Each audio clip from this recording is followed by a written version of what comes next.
ही जी जनता आहे या जनतेला सोयीसुविधा मिळाव्यात इतकंच नाही तर विकसित भारतामध्ये त्यांनी योगदान देखील द्यायला हवं, इतकं त्यांना सक्षम करणं. या दृष्टीनं जेव्हा अशा योजना राबवल्या जातात अन्न सुरक्षेसारख्या, तर या कालखंडामध्ये जी सुरक्षितता त्यांच्यामध्ये निर्माण होते आणि त्यामुळे योगदान देण्यासाठी ते सज्ज होतात, त्या अनुषंगानं काय बदल झालेला दिसतोय?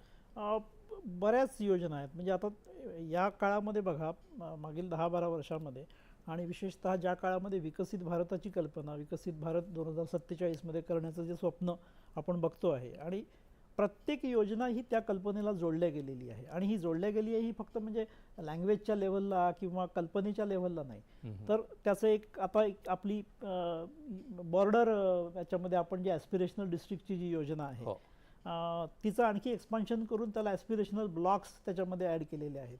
व्हायब्रंट विलेजेसची जी कल्पना आहे त्याच्यामध्ये बॉर्डरचे जे आपल्याकडची गावं आहेत त्यांना आपण लास्ट विलेज म्हणायचो, गाव भारतातलं शेवटचं गाव कुठल्याही बॉर्डरवरचं, त्याला पहिलं गाव म्हणणं.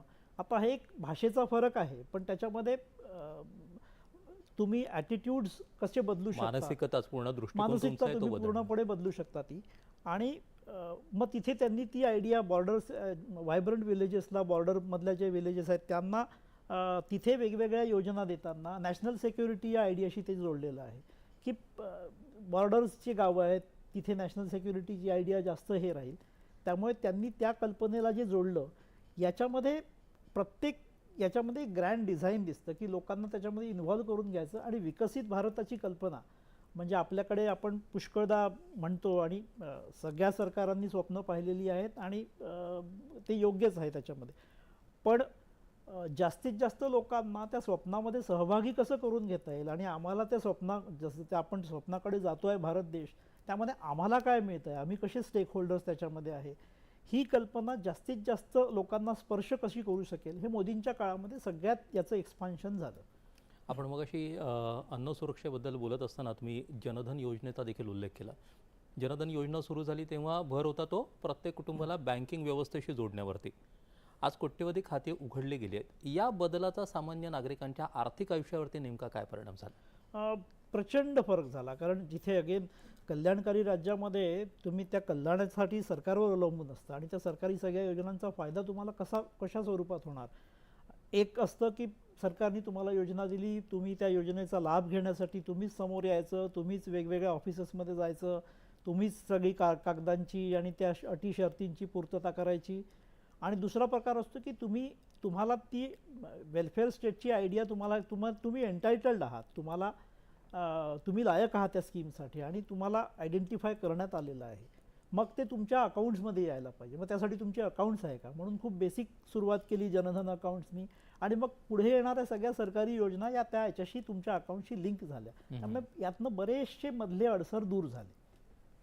म्हणजे एक पूर्ण पायवाटच अशी भक्कम तयार करण्यात आली. हो, ते एक आर्किटेक्चरच त्यांनी तयार केलं त्या याच्यामध्ये.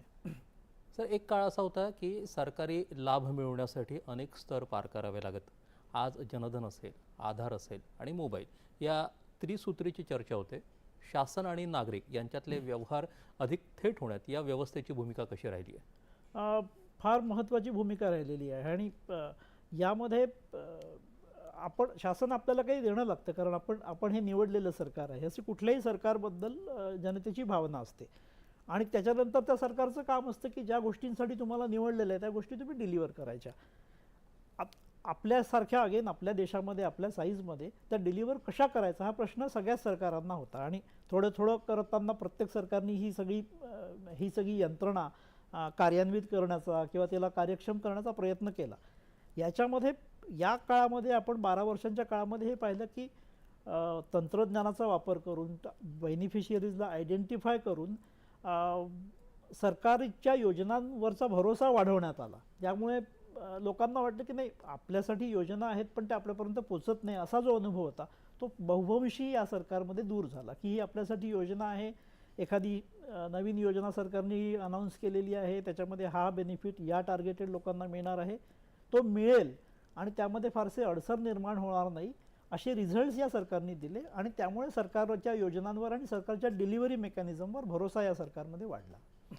उदाहरण द्यायचं तर सर कसं देता येईल याचं, कारण की फार चर्चेत म्हणजे अख्ख्या जगाचं लक्ष असं याच्याकडे लागलं की एक देश आतापर्यंत ज्याच्यावरती फार टीका होत राहिली होती